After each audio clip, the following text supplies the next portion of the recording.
Nobody knew the young female pilot in the right seat had once been the most feared name in combat aviation. Not until the aircraft started breaking apart at 37,000 feet. The captain lay dying in a pool of his own blood, and with his final breath he whispered two words that changed everything. Ghost Rider. Before you watch full story, comment below from which country are you watching. Don't forget to subscribe for more amazing stories.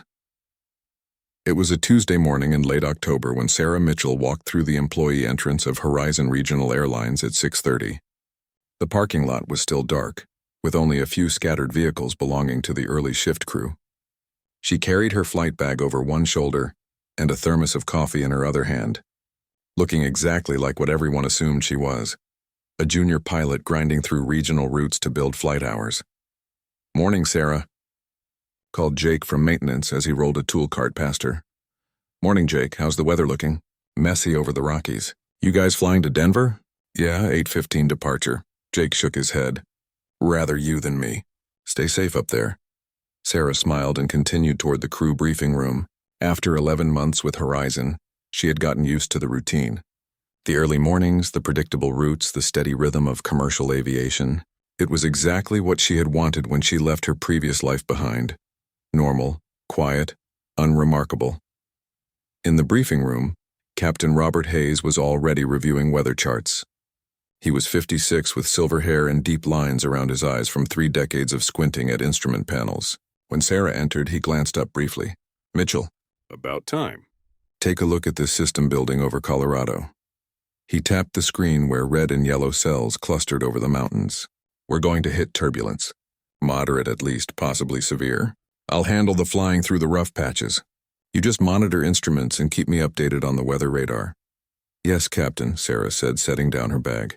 She had heard variations of this speech from every captain she had flown with since joining Horizon. They all treated her the same way, like someone fresh out of flight school who needed constant supervision and could not be trusted with anything challenging. None of them knew the truth. None of them knew that before she had ever worn this commercial airline uniform, she had flown F-35 Lightning II fighter jets through hostile airspace on classified stealth operations. None of them knew that she had logged over 3,000 combat hours, completed 72 missions that officially never happened, and earned a call sign that had become legendary in certain military aviation circles. Ghost Rider. But that was a life she had deliberately left behind. When Sarah Mitchell had walked away from the Air Force 18 months ago, she had also walked away from that identity. She wanted to fly without being shot at. She wanted routine instead of adrenaline. She wanted to be anonymous instead of legendary. So she had buried Ghost Rider deep, applied to regional airlines under her civilian credentials, and become exactly what she appeared to be, just another young pilot building a career. By 7:30, passengers were boarding Flight 2847 to Denver. Sarah stood at the cockpit door with her professional smile in place, greeting passengers as they filed past. Most barely acknowledged her. Some did double takes when they realized one of their pilots was a young woman. A businessman in an expensive suit paused in the aisle and turned to his colleague loud enough for Sarah to hear. "Can you believe they let girls that young fly commercial aircraft now?" "What is she, 25? Probably fresh out of some accelerated training program." His friend chuckled. "Diversity hiring, man. What can you do?" An elderly woman clutching a rosary stopped at the cockpit door and peered inside with worried eyes. "Excuse me, dear. How long have you been flying?" "Long enough to get you to Denver safely, ma'am," Sarah replied with practiced politeness. "But you look so young. My grandson is probably older than you." "The captain has 30 years of experience," Sarah said gently. "We're in good hands." The woman's husband pulled her along. "Come on, Martha. The real pilot is the man. Stop worrying." Captain Hayes, overhearing from his seat, gave Sarah a sympathetic look. "Don't let it get to you, Mitchell. Comes with the territory when you're young and female. They'll adjust." Sarah slid into the right seat and began her pre-flight checks. Her hands moved across the controls with absolute precision, flipping switches and verifying systems with a fluidity that came from muscle memory developed in far more advanced cockpits. But to anyone watching, she just looked like a competent junior pilot doing her job. They could not see the thousands of hours she had spent in fighter jets. They could not see the combat experience. They could not see Ghost Rider. Flight 2847 pushed back from the gate at 8:15 sharp. The morning sky was overcast with heavy gray clouds as they taxied toward the runway. Sarah handled radio communications while Hayes controlled the aircraft, the standard division of labor that kept the first officer in a subordinate role. They lifted off smoothly and climbed through the clouds into clear sky above. For the first 90 minutes, the flight was perfectly routine. They reached their cruising altitude of 37,000 feet, and the flight attendants began beverage service. Sarah monitored instruments while Hayes read a newspaper, occasionally glancing at the weather radar ahead. The display showed turbulence building over the Rockies, but nothing that looked immediately threatening. "We'll start feeling it in about 15 minutes, Hayes announced. "Better give the cabin a heads up." Sarah keyed the intercom. "Flight attendants, please prepare the cabin for turbulence. We're expecting some rough air ahead." In the back, lead flight attendant Jessica Ramirez began securing carts and instructing passengers to return to their seats. She had been flying for 6 years and had worked with Sarah a dozen times. Nice kid, Jessica thought, though she seemed awfully young to be in a cockpit. Still, Captain Hayes was solid, so there was nothing to worry about. The first jolt came at exactly 9:47, a sharp bang that rattled overhead bins and caused several passengers to gasp. Hayes immediately made small altitude adjustments, seeking smoother air. "Here we go, Mitchell. Keep your eyes on that weather radar. Let me know if the cells intensify." Sarah was already watching. Her trained eyes picked up patterns in the radar display that troubled her. The turbulence was not behaving normally. The air pressure fluctuations, the wind shear indicators, the way the weather cells were rotating. It all suggested they were flying into something far more dangerous than standard mountain turbulence. "Captain, I'm seeing some concerning patterns here. I recommend we request an altitude change." These readings indicate another jolt interrupted her harder this time. The aircraft dropped suddenly, and Sarah felt her stomach lurch as they fell through what felt like an invisible hole in the sky. Screams erupted from the cabin. Hayes gripped the controls, his knuckles white. "Denver Center, Horizon 2847 requesting immediate altitude change. We're encountering severe turbulence." "Horizon 2847, Denver Center, stand by. We have traffic in your vicinity. Maintain current altitude," and the world exploded into chaos. The aircraft pitched violently to the left, tilting at an angle that sent loose items flying across the cabin. But this was not normal turbulence. This was something catastrophic. The plane shuddered and twisted as if being torn apart by invisible hands. Passengers screamed. Overhead, bins burst open, raining luggage and belongings. Sarah felt the control yoke fighting against her hands with a force that exceeded anything in her commercial flying experience. "Full power," Hayes shouted. "Help me level this out." Sarah's hands moved to the controls, but she kept her touch careful, measured the way a commercial first officer should. Even as her combat-trained instincts screamed at her to take over completely, she held back. She could not reveal what she was. She could not show skills that would immediately mark her as far more than a junior regional pilot. The aircraft began to level slightly, but the turbulence intensified. The weather radar now showed something Sarah had only encountered once before. During a classified mission, a rotating column of severe wind shear at high altitude. Essentially a sideways tornado at 37,000 feet. "Denver Center. Horizon 2847, emergency descent," Hayes barked into the radio. "We need immediate clearance to descend. We're experiencing severe clear air turbulence and possible structural damage. Horizon 2847, you're cleared to descend immediately to flight level 300. Turn right heading 270 to avoid the worst cells." The radio cut out as another massive jolt hit them. Sarah heard something crack in the fuselage. The aircraft rolled hard to the right, and despite both pilots pulling with all their strength, the controls barely responded. "Hydraulics," Sarah called out, her eyes scanning the instruments. "We've lost System B pressure. System A is fluctuating." Hayes was breathing hard, his face flushed with exertion. "Mitchell, help me get this nose down." "We need out of this altitude right now." They worked together, forcing the damaged aircraft into a descent, but the turbulence followed them down like a predator. At 32,000 feet, the aircraft suddenly pitched upward with such violence that Sarah felt herself pressed back into her seat by G-forces. Then they dropped, plummeting through empty space in a way that defied normal aerodynamics. Pull up," Hayes screamed. They both hauled back on the controls, but the aircraft response was sluggish, delayed, wrong. They were falling. actually falling. The altimeter was unwinding at a rate that would kill everyone aboard in less than a minute if something did not change. Sarah felt ice in her veins. This was it.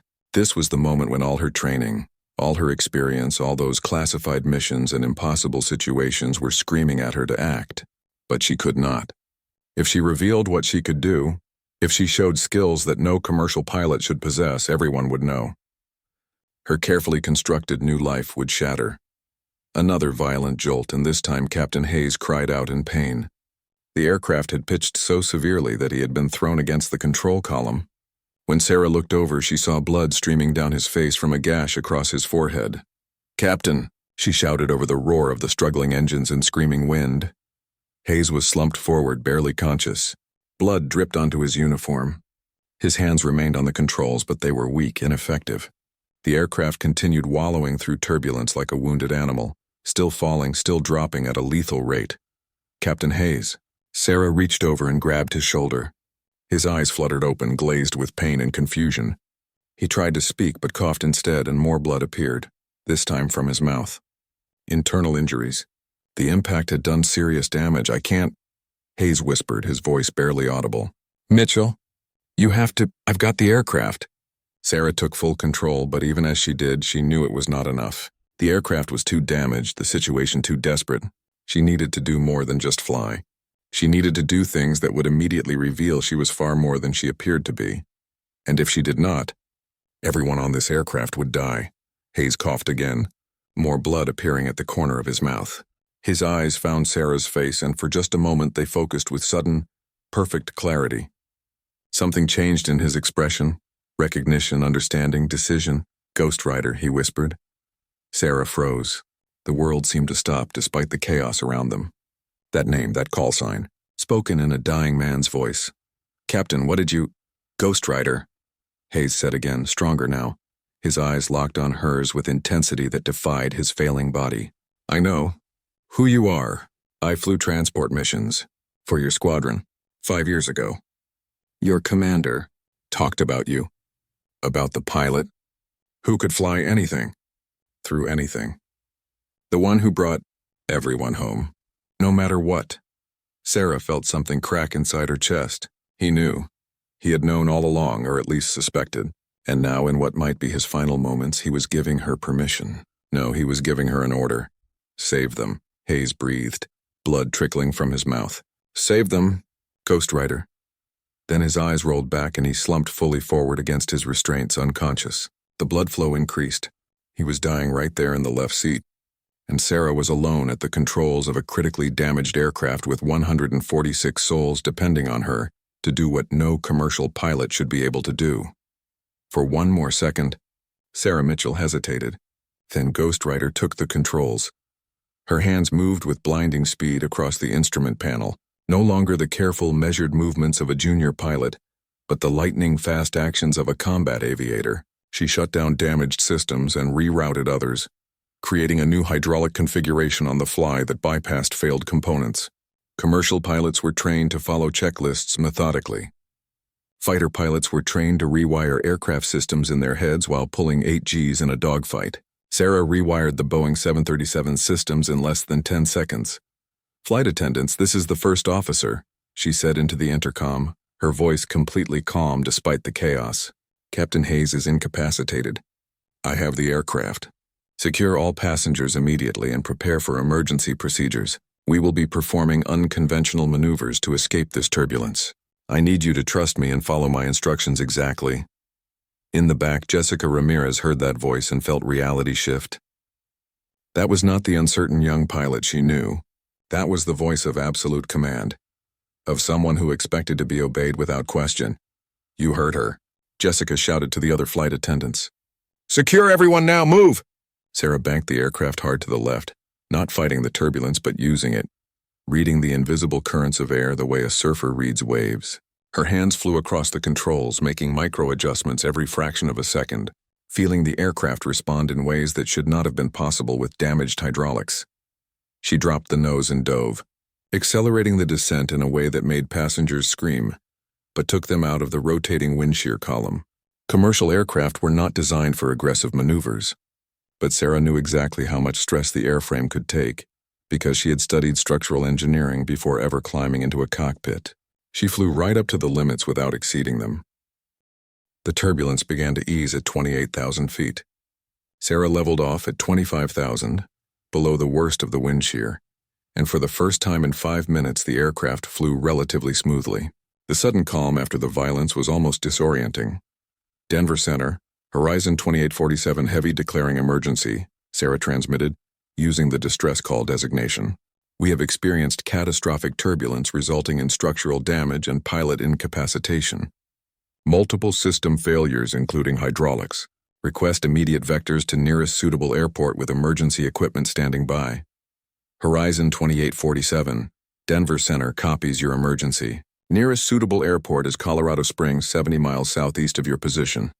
Turn right heading 140. Descend and maintain 15,000. Emergency services are being notified. Right turn to 140, descending to 15,000. Horizon 2847. Sarah's hands moved smoothly across the controls, turning the damaged aircraft toward Colorado Springs. With Captain Hayes unconscious and possibly dying beside her, with damaged hydraulics and terrified passengers behind her, she flew with a confidence and precision that seemed impossible given the circumstances. But she had done this before. She had brought home aircraft with battle damage far worse than this, had landed on carrier decks in storms with failing systems and leaking fuel. This Boeing 737, damaged as it was manageable.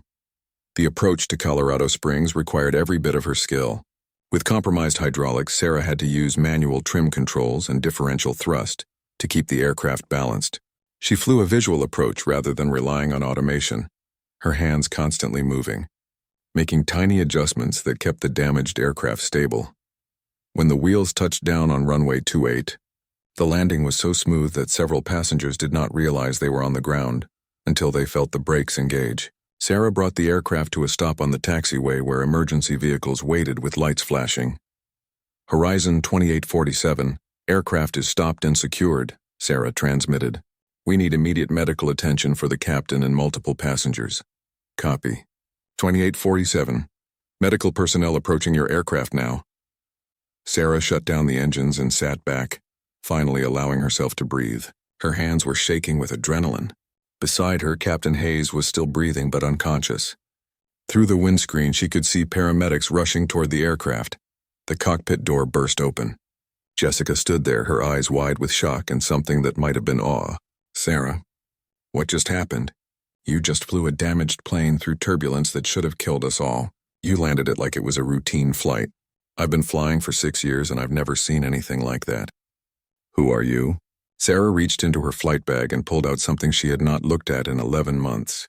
A photograph, creased and worn, showing her in a flight suit standing in front of an F-35 Lightning II. Stenciled on the side of the aircraft in bold letters, LTS Mitchell. Ghost Rider. Jessica took the photograph with trembling hands. Her eyes moved from the image to Sarah's face and back again. Oh my God, you're military. You're not just some junior pilot. I was, Sarah said quietly. Past tense. I left that life behind. I wanted normal. I wanted to fly without people shooting at me, but I guess normal is relative. Ghost Rider, Jessica whispered, reading the call sign. What does that mean? It means I flew stealth missions in places our government doesn't acknowledge. It means I completed operations that were supposed to be impossible. It means I have skills that most commercial pilots don't even know exist. Sarah took the photograph back and tucked it away. And it means today I broke my promise to myself that I would never be that person again. Because Captain Hayes recognized who I was, and he used his last conscious breath to call on Ghost Rider to save everyone aboard this aircraft. Paramedics flooded into the cockpit, working quickly to stabilize Hayes and prepare him for transport. Sarah moved aside so they could reach him, then followed them out into the passenger cabin. When she emerged, walking down the aisle in her pilot's uniform, passengers stared at her. This was the same young woman they had dismissed as just a girl pilot a few hours ago. The same woman the businessman had mocked for her age and gender. Now she had saved all their lives through flying that defied normal commercial aviation capabilities. The businessman stood from his seat, his face pale and his hands shaking. You saved us. I don't understand. How did you? He trailed off, then looked down. I'm sorry. I said terrible things about you before we took off. I had no idea. Sarah gave him a small nod. You had no reason to know. That was the point. But who are you? Another passenger asked. The flight attendants are saying something about Ghost Rider. What does that mean? Before Sarah could answer, Jessica stepped forward.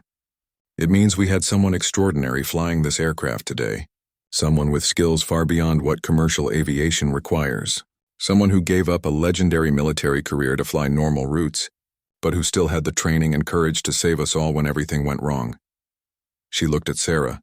It means we're alive because Ghost Rider was in that cockpit. The cabin erupted in applause. Passengers stood clapping and crying, reaching out to touch Sarah as she walked past. She maintained her professional composure until she reached the forward door where more paramedics waited to check her for injuries. 2 hours later, Sarah sat alone in a quiet office the airport manager had provided. She had been medically cleared, given initial statements to investigators, and told that Captain Hayes was in surgery but expected to survive. Now she just sat by the window watching the sun move lower in the sky, processing what had happened. There was a knock at the door. A man in an expensive suit entered, tall, silver-haired, with the bearing of authority. First Officer Mitchell? I'm James Caldwell, Vice President of Flight Operations for Horizon Airlines. Sarah stood and shook his hand. Sir. Caldwell sat across from her and pulled out a tablet. I've been reviewing the cockpit voice recorder data from your flight. I've also spoken with Denver Air Traffic Control, our maintenance team, and the paramedics treating Captain Hayes. He looked up at her with sharp, intelligent eyes. First Officer Mitchell, I need you to explain to me how you managed to fly a Boeing 737 through turbulence that our engineers say should have torn the aircraft apart. I need you to explain how you performed maneuvers with damaged hydraulic systems that our test pilots say weren't possible. And I need you to explain why Captain Hayes' last conscious words, according to the cockpit recorder, were Ghost Rider. Sarah met his gaze steadily. Sir, before I joined Horizon, I served 10 years in the United States Air Force. I flew F-35 Lightning II fighter jets on classified stealth operations. I logged over 3,000 combat hours, completed 72 classified missions, and earned a call sign that became somewhat legendary in military aviation circles. That call sign was Ghost Rider. I left the military 18 months ago because I wanted a different kind of flying. I applied to Horizon under my legitimate civilian credentials. Everything in my file is true. I just didn't include the classified parts of my background. Caldwell was quiet for a long moment. Then he leaned back in his chair. First Officer Mitchell, we have a situation. After today, your secret is no longer secret. Every airline in the country is going to know that Horizon Regional has a pilot called Ghost Rider, who saved an aircraft from catastrophic turbulence through skills that exceed most of our senior captains. You can't hide anymore. The question is, what do we do about it? If you need my resignation? Resignation? Caldwell actually laughed. No. I'm here to offer you an immediate upgrade to captain, assignment to our flagship routes, and compensation that reflects your actual capabilities. Captain Hayes is expected to make a full recovery, by the way. The doctors say his prognosis is excellent, largely because you got the aircraft on the ground so quickly. He revealed your secret with his dying breath, but in doing so, he gave you permission to be who you really are. I'm just formalizing that permission. Sarah felt something loosen in her chest. I never wanted anyone to know. I just wanted normal. First Officer Mitchell, Sarah, people like you don't get to be normal. You're too skilled, too capable, too extraordinary. Today you saved 147 lives using abilities that maybe a dozen pilots in the entire world possess. That's not something you hide.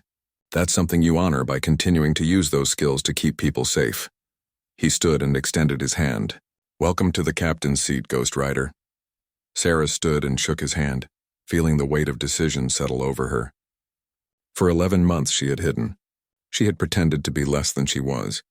She had denied Ghost Rider, but Captain Hayes had known the truth all along, and when the moment came that demanded everything she had, he had called on that truth to save lives. Maybe hiding had been the mistake. Maybe Ghost Rider was not something to be buried, but something to be honored, not in combat, but in service. Not by seeking glory, but by using every skill she possessed to keep people safe in the skies. When do I start, sir? Sarah asked. Caldwell smiled. How about next week? Take some time to decompress. Visit Captain Hayes when he's able to receive visitors. And Sarah, thank you for everything you did today and for everything you're going to do going forward. After he left, Sarah sat alone for a few more minutes, then pulled out her phone. She had a text from Jessica. Captain Hayes woke up from surgery. First thing he said was, "Did Ghost Rider save them?" Doctor said yes. He smiled and went back to sleep. "You're a legend now. Embrace it." Sarah smiled and looked out at the runway lights beginning to glow in the approaching dusk. Somewhere out there, aircraft were taking off and landing. Pilots were navigating weather, managing emergencies, bringing people home safely. It was sacred work. That trust between pilot and passenger. And maybe, just maybe, she had been given extraordinary skills not to hide them, but to use them in service of that sacred trust. Ghost Rider had been born in combat, forged in impossible missions over hostile territory. But Ghost Rider could be reborn here in commercial aviation, using those same skills not to fight wars but to ensure that people made it home to their families. She picked up her flight bag and walked out of the office, through the terminal, toward the parking lot where her car waited. But before she could reach the exit, her phone rang. Unknown number. She almost ignored it, but something made her answer. First Officer Mitchell? This is Dr. Catherine Chen from Colorado Springs Memorial Hospital. Captain Hayes is awake and asking for you. He's stable, but he'd like to speak with you if you're available. Sarah changed direction immediately, heading back through the terminal toward the taxi stand. I'll be there in 20 minutes. The hospital was a 15-minute drive through downtown Colorado Springs. Sarah sat in the back of the taxi watching the city lights blur past, thinking about what she would say to the man who had changed everything with 2 words. When she arrived at the hospital, a nurse escorted her to the ICU, where Captain Hayes lay in bed, bandaged and connected to monitors but very much alive. His eyes opened when she entered. Despite the oxygen tube in his nose and the IV lines in his arms, he managed a weak smile. Mitchell, or should I say Ghost Rider? Sarah pulled a chair close to his bed and sat down. How are you feeling, Captain? Like I got thrown into a control panel at 500 miles an hour. He coughed, wincing. But alive. Because of you. They told me what you did. How you flew us out of that turbulence. How you landed a damaged aircraft like it was a training exercise. His eyes grew serious. I'm sorry, Sarah. I revealed your secret without asking permission. But we were dying up there, and I knew you were the only one who could save us. You don't need to apologize, Captain. You were right. We needed Ghost Rider in that moment. Sarah paused. How did you know? How long have you known? Hayes shifted slightly, trying to get comfortable. About 6 months ago, I flew a military charter mission. Transported some Air Force personnel to a ceremony at Peterson Air Force Base. Got talking with a colonel named Marcus Webb.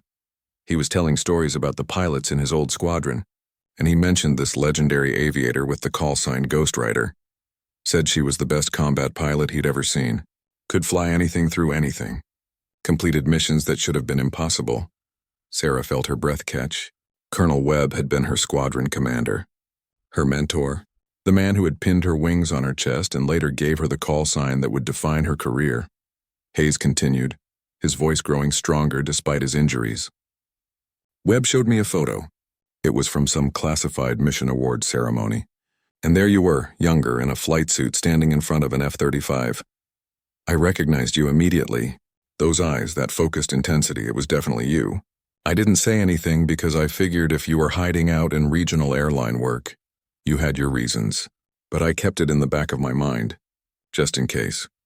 Just in case we flew into catastrophic turbulence and you needed a combat pilot to save us, Sarah said with a small smile. Exactly.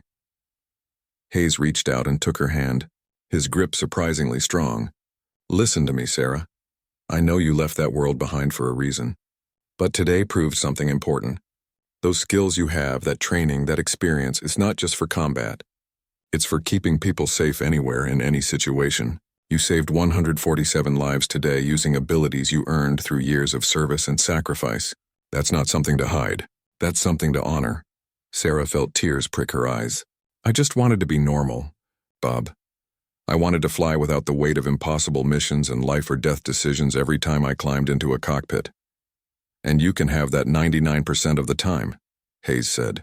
But that 1% when things go wrong, When conventional procedures aren't enough, when people need someone extraordinary, that's when Ghost Rider matters. You can be both, Sarah. You can be the normal commercial pilot and the legendary aviator. They're not mutually exclusive. Before Sarah could respond, there was a knock at the door. A man in his 50s wearing an Air Force dress uniform stepped into the room. Sarah recognized him immediately and stood at attention. Colonel Webb? Marcus Webb smiled and waved her back to her seat. At ease, Lieutenant. Or should I say First Officer Mitchell now? He turned to Hayes. Captain, I hope you don't mind the intrusion. When I heard what happened on your flight, I had to come see for myself if the rumors were true. The rumors are true, Colonel, Hayes said. Ghost Rider saved us all. Webb looked at Sarah with an expression that mixed pride, concern, and understanding. I heard you left the service. Heard you were flying commercial routes somewhere. Didn't know it was here in Colorado. How are you, Sarah? I'm fine, sir. Just trying to live a quiet life. Webb pulled up another chair and sat down, his uniform crisp despite the late hour. I'm going to speak frankly because we don't have time for protocol. The Air Force has been following your career since you left. Not in a surveillance way, but in a we still care about our best pilots way. When news of today's incident hit the wire, commercial pilot saves aircraft from catastrophic turbulence using advanced combat techniques, certain people in the Pentagon started asking questions. Questions that led back to you. Sarah felt her stomach tighten.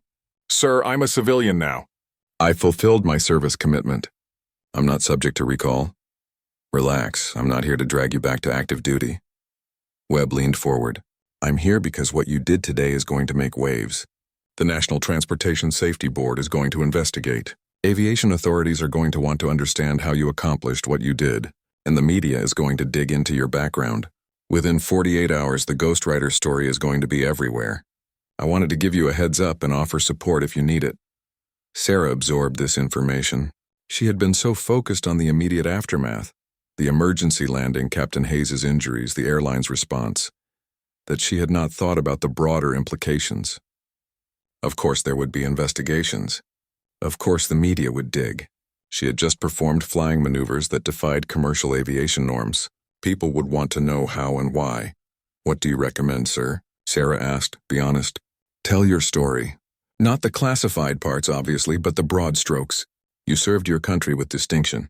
You earned one of the most legendary call signs in modern military aviation. You left the service honorably and pursued civilian flying. Today, when faced with an impossible situation, you used your training to save lives. That's not a story to hide from.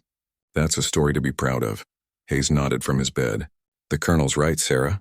You're going to be in the spotlight whether you want it or not. Better to control the narrative than let others define you. Sarah looked between the two men, one her former commander, one her current captain, both of them seeing her clearly for who she really was. No more hiding, no more pretending to be less capable than she was. Ghost Rider was out and there was no putting that genie back in the bottle. Okay, she said finally. I'll tell the story, but on my terms. I'm not looking for fame or recognition. I just want people to understand that what happened today was about training and preparation meeting opportunity. Any pilot with the right background could have done what I did. Webb smiled. That's where you're wrong, Lieutenant. Not just any pilot could have done what you did. That's what makes you Ghost Rider. That's what makes you legendary. But I respect your humility. It's one of the things that always made you an exceptional aviator. You never let the praise go to your head. They talked for another 30 minutes. Webb filled Sarah in on some of her former squadron mates and their current assignments. Hayes shared his prognosis. Full recovery expected within 6 weeks, cleared to return to flying after that. And Sarah found herself relaxing for the first time since the turbulence had hit. Surrounded by people who understood both versions of herself and accepted them both. When she finally left the hospital, it was after 10 at night. The Colorado sky was clear and full of stars, so different from the violent weather they had flown through that morning. Sarah stood in the parking lot for a moment, looking up at those stars, thinking about all the nights she had flown through skies just like this on classified missions. She pulled out her phone and saw dozens of missed calls and text messages. News outlets requesting interviews, fellow Horizon pilots asking if the rumors were true, even a message from her old flight instructor at the Air Force Academy. Heard Ghost Rider came out of retirement today. Proud of you, Mitchell. Always knew you were destined for legendary status. One message stood out. It was from Jessica, the lead flight attendant sent 2 hours ago. Sarah, passengers from our flight have started a social media campaign thanking you. Ghostwriter Saves Lives is trending. Thought you should know. You're a hero whether you want to be or not. Call me when you can. Sarah opened her social media app and searched the hashtag.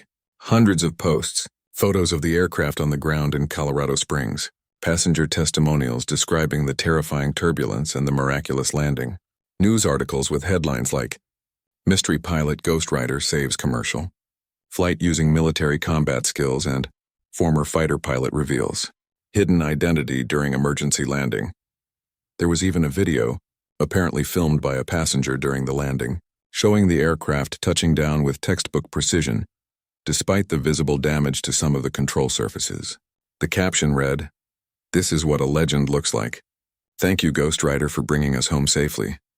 Sarah closed the app and put her phone away. Webb was right. The story was out there, spreading faster than she could have imagined. By tomorrow morning, everyone would know. The quiet life she had built over the past 11 months was over. But maybe that was okay. Maybe trying to hide Ghostwriter had been like trying to hide a fundamental part of herself. Maybe the real mistake had been thinking she had to choose between being a combat pilot and being a commercial pilot, when the truth was she could honor both aspects of who she was. The next morning, Sarah woke up in her hotel room to find her phone ringing constantly. News producers, aviation magazines, podcast hosts, everyone wanted an interview. She ignored most of them, but she did accept a call from James Caldwell at Horizon Airlines. "Sarah, how are you holding up?" Caldwell asked. "Honestly, still processing everything." "Well, I have an update that might help with that processing. The FAA completed their preliminary investigation overnight. They've reviewed the cockpit voice recordings, the flight data recorder, and interviewed the passengers and crew. Their preliminary finding is that you performed emergency flying procedures consistent with your training and experience, and that your actions directly prevented a catastrophic loss of life. They're recommending you for a commendation." Sarah let that sink in. A commendation. Official recognition from the Federal Aviation Administration. "That's unexpected. It's deserved," Caldwell said firmly. "Sarah, I also want you to know that Horizon is standing behind you completely. We're proud to have you as part of our team. When Captain Hayes recovers and you upgrade to captain, we want you to consider becoming a check airman, someone who evaluates and trains other pilots. Your skills and experience would be invaluable in raising the overall standard of our flight operations."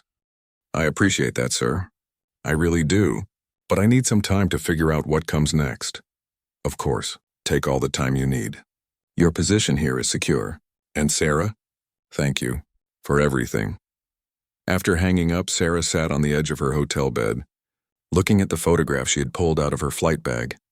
The image of her younger self standing in front of that F-35 with Ghostwriter stenciled on the side.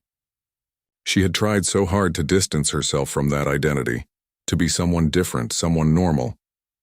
But Captain Hayes had been right. She could be both. She could honor her past while building her future. She could be Sarah Mitchell, commercial pilot and ghostwriter, legendary aviator at the same time. Her phone buzzed with a text message. This one was from a number she did not immediately recognize, but the message made her smile. "Mitchell, this is Chen. Marcus, from yesterday's flight, your first officer. Just wanted to say it was an honor flying with you. When you upgrade to captain, I hope I get assigned to your crew again. We make a good team. Also, my 10-year-old daughter wants to be a pilot now because she saw you on the news. Thank you for being someone she can look up to." Sarah typed back, "Thanks, Marcus. Looking forward to flying with you again. Tell your daughter that if she works hard and stays determined, she can fly anything she wants. No limits." As she sent the message, Sarah realized something profound. She had spent 11 months hiding because she thought being ghostwriter meant being defined solely by combat, by classified missions, by the weight of military service. But ghostwriter was not just about what she had done. It was about what she represented. Excellence, dedication, the refusal to accept limitations, the courage to use her skills when lives depended on it. That did not belong only to the military. That belonged everywhere, in commercial cockpits and flight training programs, in inspiring the next generation of aviators who needed to see that legends could look like anyone, come from anywhere, and that gender and youth were not barriers to exceptional achievement. Sarah Mitchell packed her bag and checked out of the hotel.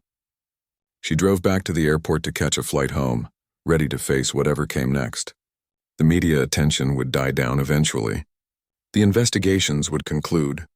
Life would find a new normal, one where she no longer hid but also did not seek the spotlight. She was Ghost Rider. She had always been Ghost Rider. And she always would be Ghost Rider, not because of what she had done in the past, but because of what she would continue to do: fly with excellence, inspire others, and be ready when the moment demanded. Everything she had, the young woman they had, called just a girl pilot until Turbulence hit, and the captain's last words revealed the truth that had been there all along, that legends sometimes hide in plain sight, waiting for the moment when they're needed most. And when that moment came, Ghost Rider had answered the call. She always did. And she always would.